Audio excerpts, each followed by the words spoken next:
Siqilyapsanmi? Videolaring rekka chiqmayaptimi? Demak, bu videoni oxirigacha ko'rishing kerak. Videolarim rekka chiqmayapti deb hech qachon to'xtab qolma, chunki qorong'ulik abadiy emas. Kecha kunduz mehnat qilyapsanmi? Demak, qachondir mevasini olasan. Shuni unutmaginki, tez ko'tarilsang tez unutilasan. Shuning uchun chekka-chekkada o'z ijodingni qilib yuraver. Qachondir sen ham eplab bo'lmas darajada muvaffaqiyatga erishasan.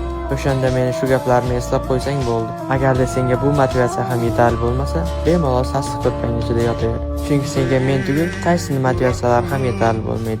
Faqatgina sendan so'raydigan narsam o'sha sassiq ko'rpangga kirib olib, negativ yozishni to'xtat. Bu yoqda qozoqlar, tojiklar, даже Fire podeshkadamiz deb turgan paytda sen o'zbek bo'lib turib, o'zbeklarning kommentariyasiga negativ yozsang, uyat bo'lsa kerak. Obuna bo'lib podeshka qilayotganlar esa addi shu yurakdasizlar. Agarda malol kelmasa, siz ham obuna bo'lib qo'ying.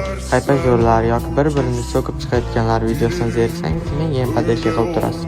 Ovozga keladigan bo'lsak, bu o'zimni shaxsiy Alloh tomonidan berilgan ovozim. Godzoni ovoziga o'xshatayotganlar bemalol Godzoni kommentariyaga atmak qilib so'rashingiz mumkin. Aslında hiç gidilmez.